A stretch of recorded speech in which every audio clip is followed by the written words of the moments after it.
Nosso abraço fraterno a todos que nos acompanham aqui no Seara e também aqueles que nos acompanham pela Web TV. O título que a Fátima nos colocou, qual é a tua obra, nós pegamos emprestado de um grande brasileiro, um escritor, professor e filósofo, Mário Sérgio Cortella. É um professor ainda atuante em São Paulo, na PUC paulista, e que tem várias obras ricas, boas palestras também, e esta nos chamou bastante atenção. Fazendo esse questionamento para todos nós: qual é a tua obra na vida? Em italiano, a palavra obra é ópera, né? Então, qual é a ópera que estamos tendo em nossa vida? A obra, aquilo que eu faço, e também aquilo que me faz. Quando nós começamos a prestar atenção na nossa obra, naquilo que estamos fazendo, nós vamos perceber que isso está intimamente ligado ao significado que nós damos para a nossa vida. A doutrina espírita é profundamente maravilhosa. Ela nos dá muitas respostas a muitos anseios.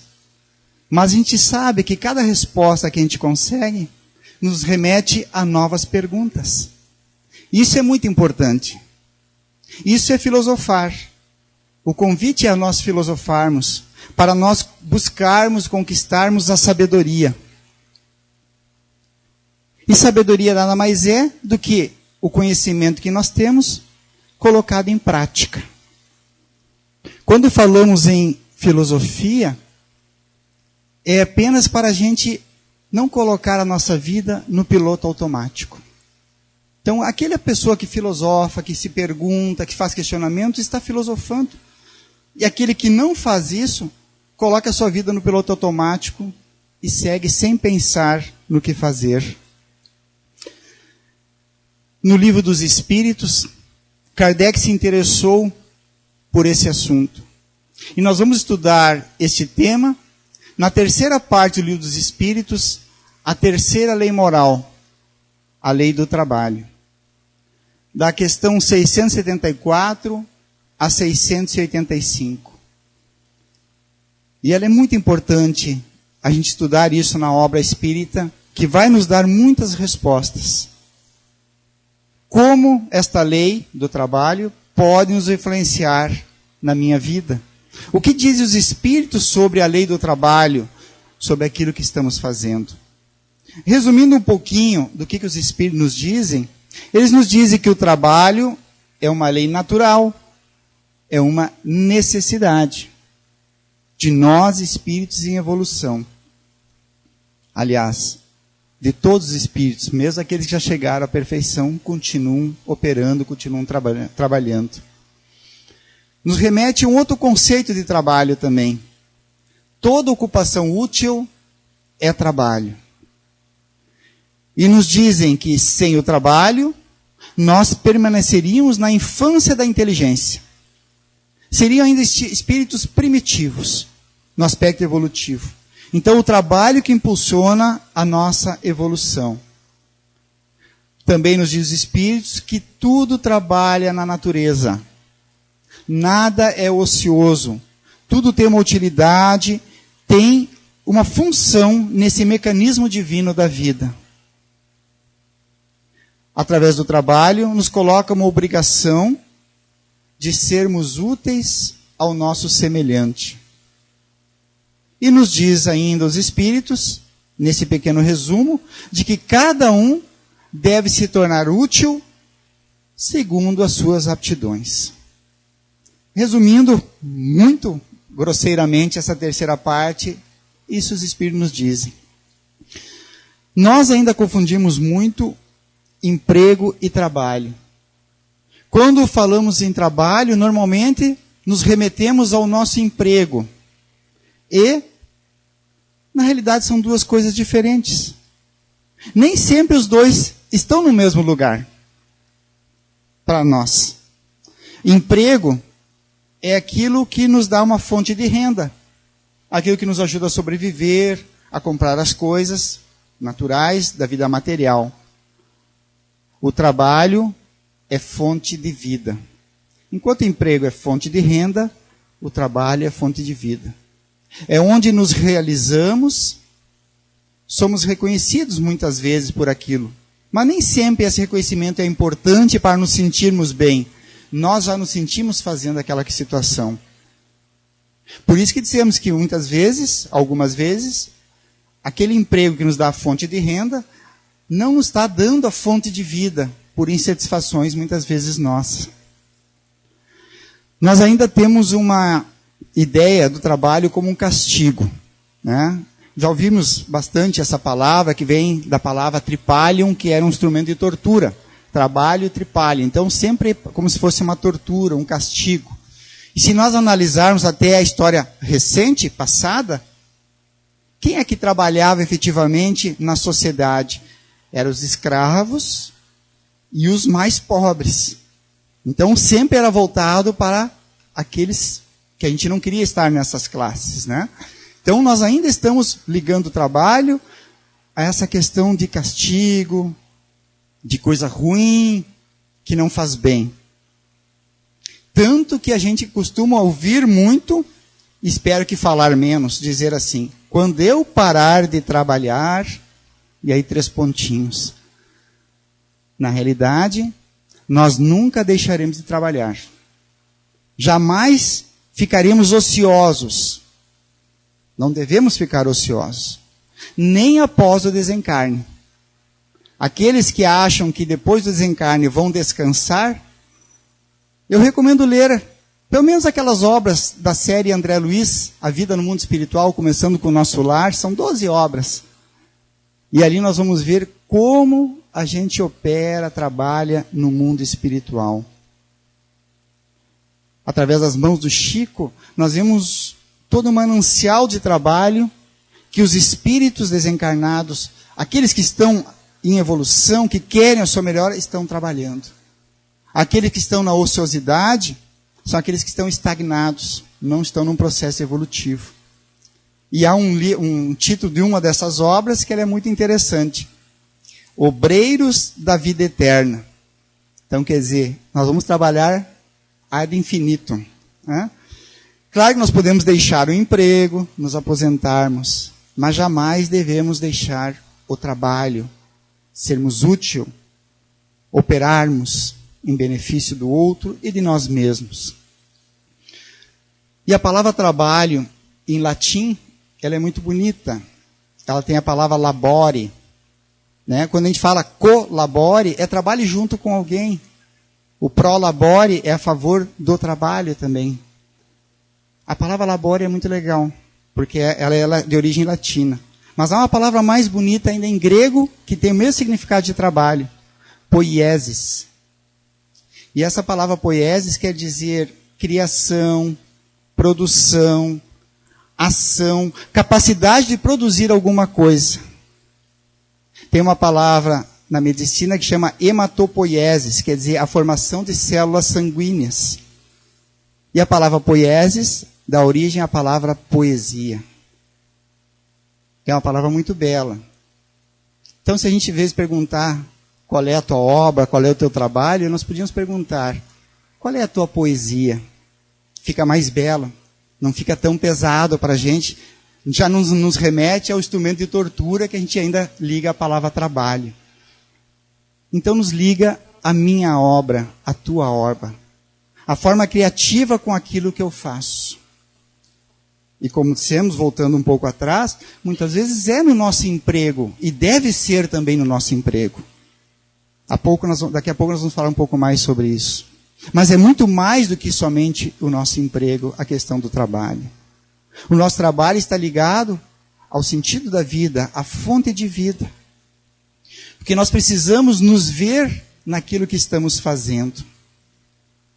E esse questionamento que vamos fazendo, vai nos remeter a questionamento sobre a direção que estamos dando para a nossa vida. E nos remete a algo também muito importante. Qual é o meu legado, aquilo que eu vou deixar para as futuras gerações, para os meus filhos, para aquilo que eu deixar, as minhas marcas que eu deixo aqui no planeta? Isso tudo está envolvido a questão do trabalho, da minha vida, da minha obra, da minha poesia. O que eu estou fazendo? A minha obra faz sentido na minha vida? Então é necessário uma reflexão mais profunda sobre o que fazemos, como fazemos e por que estamos fazendo o que estamos fazendo. Não é fácil filosofar, porque nós começamos a mexer em coisas que às vezes estão adormecidas. Mas isso vai nos remeter a uma busca de sentido para a nossa existência. E diz Mário Sérgio Cortella que enxergar um significado maior da vida, na vida, melhor dizendo, enxergar um significado maior na vida, aproxima o tema do trabalho com a espiritualidade. Porque se nós pensarmos na vida, no aspecto material, na luta cotidiana, e botarmos só nosso foco, a nossa vida é isso, o trabalho fica muito pequeno, fica diminuto, e aquilo que podia ser algo grandioso se torna menor. Agora, se a gente pensar que a vida é muito mais do que somente comer, dormir e gozar de vez em quando alguns prazeres, nós damos um sentido maior para a nossa existência e para o nosso trabalho. E nós estamos passando por momentos de crise no conjunto da vida social nossa. Relacionamento com a família, com o próprio trabalho. São momentos de turbulência que estamos vivendo. Porque estamos em crises de valores. Valores morais, valores éticos. Mas isso não é ruim, isso é bom. A crise sempre faz com que a gente reflita. A gente saia da história do piloto automático. E a gente para de pensar que a vida é um fardo pesado a ser carregado. Que o trabalho que nós temos é algo tão difícil, tão penoso, que eu estou louco para me aposentar. Para aí sim curtir a vida. Para aí ser feliz. Se nós estamos com essa ideia, vamos procurar o quanto antes sair desse pensamento. Porque a felicidade é agora, não é depois. É este o momento mais feliz da nossa vida. Com as dificuldades que estamos enfrentando, com os problemas, com tudo. Mas é um momento necessário para nós superarmos, com vontade, com apoio, mas é um momento feliz também. Porque nós não vivemos sozinhos. Nós vivemos em condomínio. Não somos uma ilha. E a nossa maneira de viver, de pensar sobre a vida, afeta aqueles que nos cercam. Nós vivemos a outra lei da doutrina espírita, da terceira parte, a lei de sociedade. Então, tudo aquilo que eu faço vai ter uma repercussão fora de mim. E aquilo que eu não tenho condições de fazer, alguém pode fazer por mim. Porque eu também estou fazendo alguma coisa para o outro. Então, desta forma de convivência social, através do nosso trabalho, da nossa obra, da nossa poesia, nós vamos evoluindo e vamos crescendo junto. A nossa obra vai se somando com a dos outros. E quando nós estamos pensando de uma forma, não uniforme, mas conjunta de crescermos, com certeza a nossa sociedade vai se tornando uma sociedade melhor, mais harmônica. E a insatisfação que nós temos com aquilo que estamos fazendo, muitas vezes é porque estamos fugindo um pouco das nossas marcas, que nós chamamos de marcas da alma. Algo que viemos aqui para fazer e não estamos fazendo. E isso cria insatisfação dentro de nós, fazendo algo que não tem nada a ver conosco. Muitas vezes por pressão social, por pressão econômica, por qualquer outra coisa. E isso faz, quando nós estamos insatisfeitos, temos que parar para pensar. Por que essa insatisfação? Fundamental é chegar ao essencial da vida. E a gente começa a se questionar, por que viver nessa correria do dia a dia? Uma correria insana muitas vezes na busca do conquistar materiais, posições e títulos, que muitas vezes não têm tanta importância.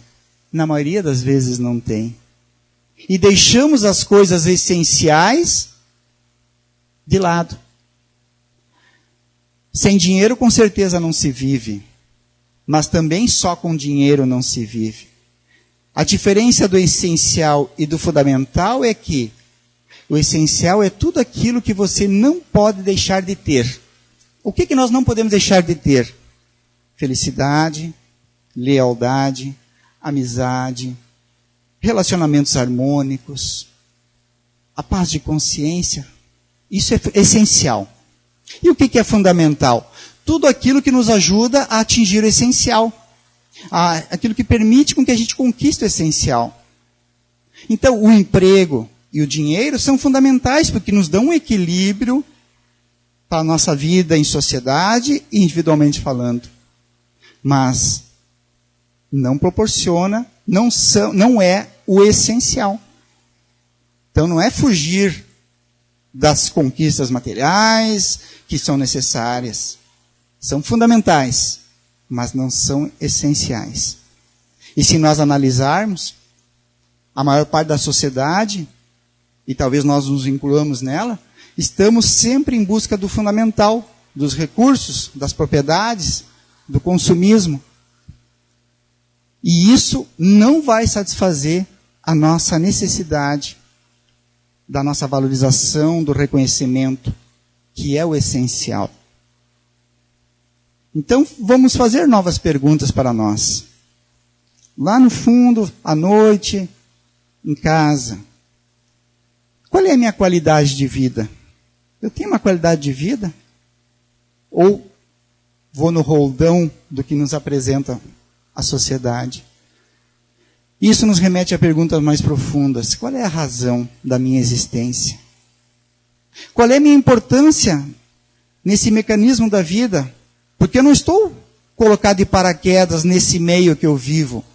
Qual é o meu papel dentro da minha família, no meu trabalho, na minha religião, na minha casa espírita? Qual é o meu papel ali? Eu estou cumprindo com ele? O que realmente vale a pena? Novamente, tudo isso vai nos remeter ao significado da vida. A minha obra, ela é muito mais ampla de qualquer atividade que eu realize. Porque ela está ligada ao sentido existencial. E eu, entendendo como espírito imortal, amplio a minha visão do que eu vim fazer aqui. Então, a atividade que eu estou fazendo, ela é muito importante. Da melhor maneira que eu possa fazer, eu devo fazê-la. Mas ela é um dos mecanismos para mim atingir a minha essência. Será que a gente já se perguntou por que eu reencarnei? Por que eu reencarnei em Santo Ângelo, aqui no Brasil, aqui em Santo Ângelo? Ou estou vivendo agora em Santo Ângelo, já se não reencarnei nessa localidade? Por que nessa família? Qual é o meu papel? Qual é a minha obra dentro da família que eu estou convivendo? E por que as condições que eu estou vivendo? Sejam ela econômica, financeira, o que isso vem para me ensinar? Porque nós começamos a ver de uma forma diferente agora. Que se sentir-se bem não depende do salário, de quanto nós ganhamos ou das condições materiais. Mas depende da visão que eu tenho sobre aquilo que eu estou fazendo. Se aquilo está integrado num mecanismo maior. Porque a pior coisa que a gente faz, às vezes, é fazer alguma coisa que tu não entende o sentido dela. Não sei se já tiveram oportunidade disso, de algum trabalho de vocês, algum emprego. Fazer alguma coisa que alguém mandou você fazer e você não sabe para que serve aquilo. É completamente sem sentido. A gente sai vazio no dia do trabalho, mesmo que ganhe o salário no fim. Então nós temos que compreender o que eu estou fazendo. Eu estou edificando algo? Estou ajudando a construir algo melhor? Quando a gente identifica isso, a gente se orgulha daquilo que a gente faz. No bom sentido do orgulho. Nos sentimos bem fazendo aquilo. Como um colaborador na obra divina. Então nós temos que começar a substituir o hábito de fazer coisas sem sentido pelo sentimento de estarmos construindo uma obra. Eu estou botando o meu tijolo, a minha argamassa, numa obra que é maior. Que às vezes eu não consigo enxergar a dimensão desta obra, Mas eu sei que a minha parte, o meu tijolo, é muito importante. Porque toda peça que é colocada tem a sua importância. Ou nós vamos dizer que o médico é mais importante que aquele que recolhe o lixo na nossa cidade. Será que é? Então experimente passar uma semana com greve de lixeiro, a gente vai dar mais importância à pessoa que recolhe o lixo do que ao médico. Às vezes a gente vai uma vez por ano, por necessidade. Não que um é mais importante que o outro, todos são importantes. Então não interessa aquilo que eu estou fazendo, mas como eu estou fazendo. E algo que eu sempre me questionei, e a gente vai entendendo à luz da doutrina espírita, como é que uma pessoa pode se sentir feliz em trabalhar numa emergência de um hospital? Que é aquele tumulto, aquele sangue, aquelas dores, aqueles gritos. Ou em resgate de pessoas acidentadas, que enxerga aquela coisa, deve ser muito ruim a vista daquilo, né? Ou como uma pessoa pode se sentir feliz trabalhando em creches, especialmente as mais públicas, que são carentes de recursos, e às vezes não tem dificuldade de trabalhar com as crianças. Ou como uma pessoa pode ser feliz em ser professora, ou professor, mal remunerado, com serviços muito cansativos. É porque essas pessoas que estão nessa função e são felizes, sabem a importância do que estão fazendo. E fazem aquilo com todo o amor. Porque nós encontramos muito desses profissionais que estão nessas áreas completamente entristecidos, muitos depressivos, inclusive. Mas aqueles que amam o que fazem e sabem que estão construindo, se sentem felizes, às vezes nas profissões que vocês podem imaginar, que a gente jamais pensaria em trabalhar naquilo. É muito importante saber o que estamos fazendo e fazer sempre com ética. Sempre pensando no próximo, em construindo de uma forma positiva, edificante. Ética é um conjunto, um princípio de valores. Valores que norteiam e devem nortear a nossa vida. E esses valores, nós sempre devemos estar nos questionando. 3 perguntinhas básicas. Quero, posso, devo. Porque tem coisas que a gente quer, mas não pode. Outras que a gente pode, mas não deve. Então, essas 3 perguntinhas devem ser feitas para nós. Há uma frase que é muito bonita do frade beneditino francês François Rabelais, que viveu lá no século XIV. Ele diz o seguinte, e ela é muito atual, tem mais de 500 anos, mas é muito atual. Conheço muitos que não puderam quando deviam, porque não quiseram quando podiam. Eu vou repetir ela porque ela é interessante. Conheço muitos que não puderam quando deviam, porque não quiseram quando podiam. Ou seja, às vezes nós temos que fazer alguma coisa, ela é extremamente necessária, mas nós não fizemos na hora certa. E aí quando nós devemos fazer ela novamente, não há mais a possibilidade.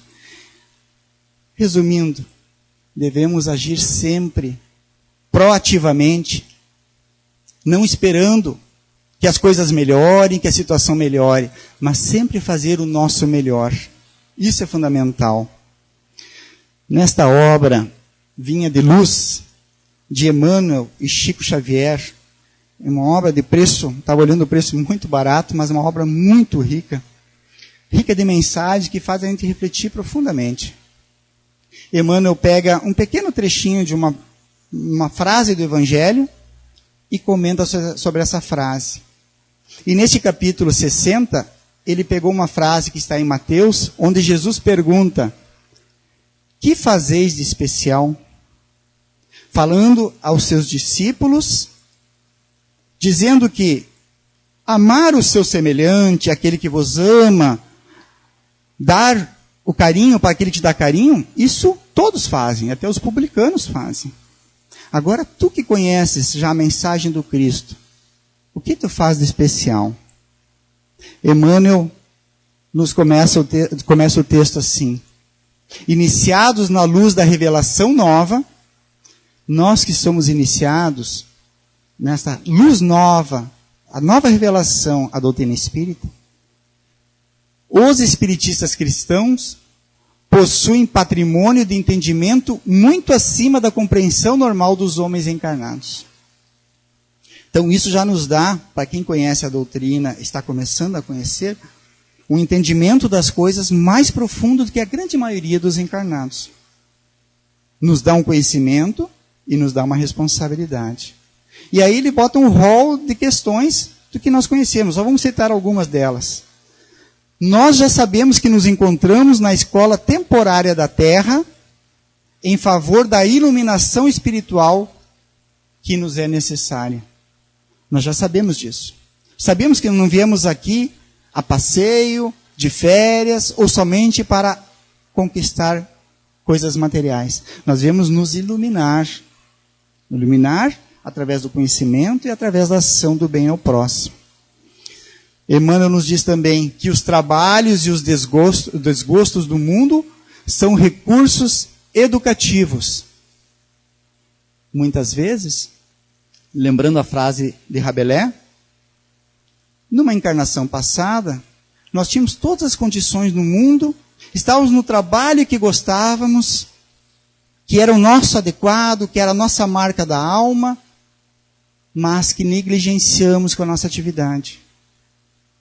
E aí, para aprender a lição, na futura encarnação, talvez nessa atual nossa agora, nós pedimos, olha, eu preciso de um trabalho que eu não tenha tantas facilidades, que não seja um trabalho que eu sinta prazer, porque desta forma eu vou aprender a valorizar as oportunidades perdidas.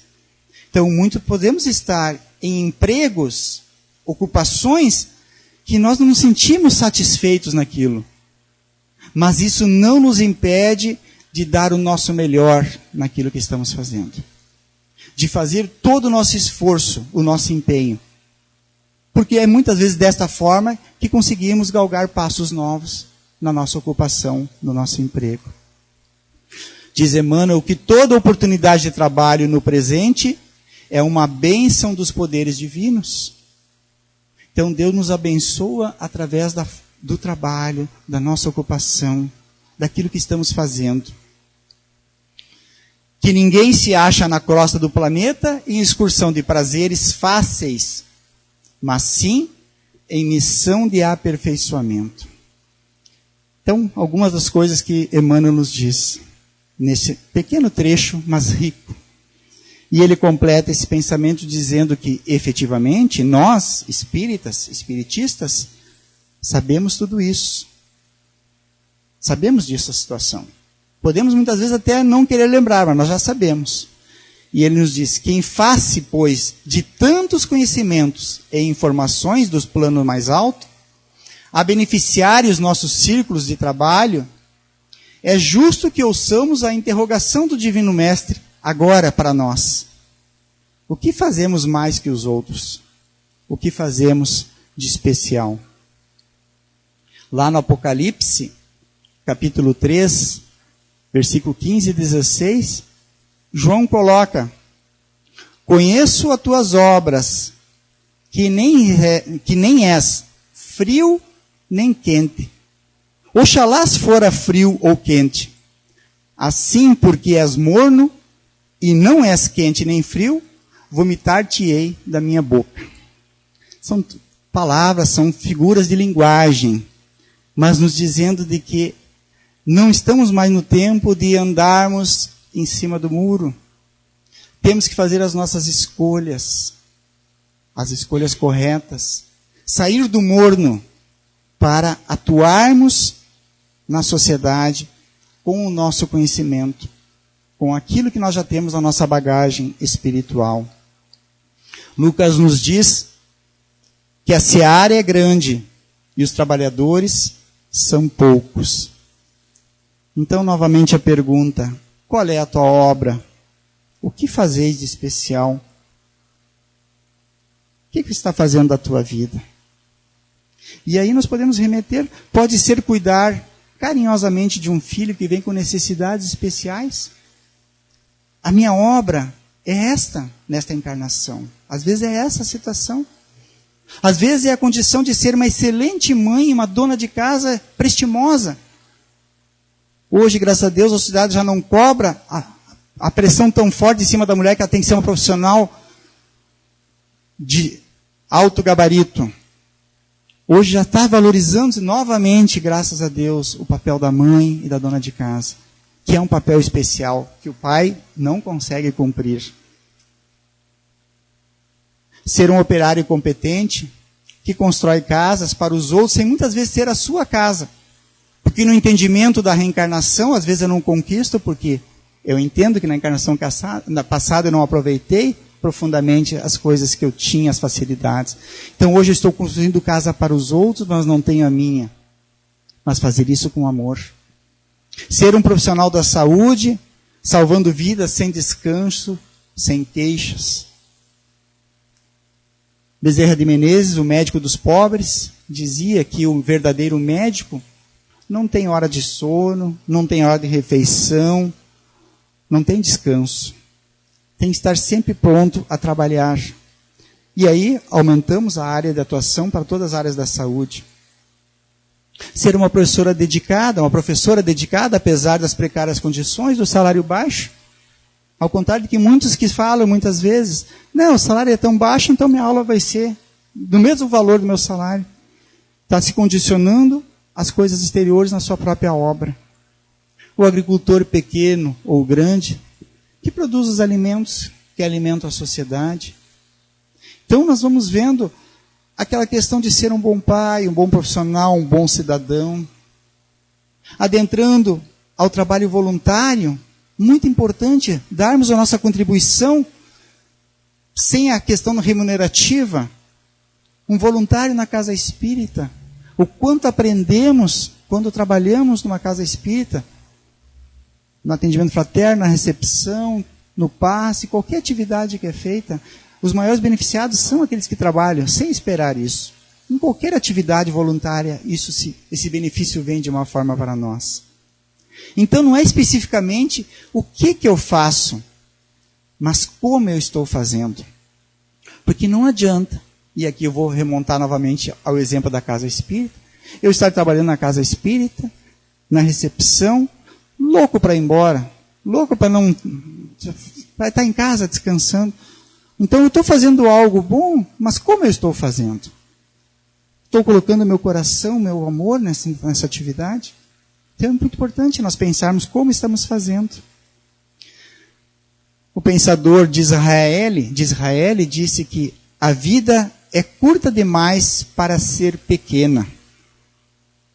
A vida é muito curta, no espaço berço a túmulo, nesse exemplo, para ser pequena com mesquinhez.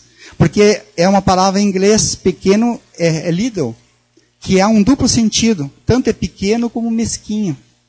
Então, traduzindo novamente, a vida é curta demais para ser mesquinha, para ser egoísta, nós pensarmos somente em nós. E aí nos remete para aquela questão, qual é a minha efetiva contribuição para a construção do mundo de regeneração? Novamente nesta obra aqui, Vinha de Luz, Emmanuel, no capítulo 108, nos diz assim, operemos em Cristo. E aí ele pega uma parte da carta de Paulo aos Colossenses, onde Paulo escreve assim, e quando fizerdes por palavras ou por obras, fazei tudo em nome do Senhor Jesus, dando por ele graças a Deus Pai. Tudo que fizermos, fazer em nome de Jesus. Com vontade, como se Jesus tivesse feito, fazendo para Jesus. E aí, Emmanuel, terminando essa mensagem, diz assim, cumpramos assim nossa tarefa, por mais alta ou mais humilde, operando invariavelmente em nome de Jesus. Junto dele, sejam para nós a glória de amar e o prazer de servir. Vou repetir essa frase. Junto dele, Jesus, seja para nós a glória de amar e o prazer de servir. Se nós meditarmos nessa frase e agirmos assim, estamos operando com o Cristo.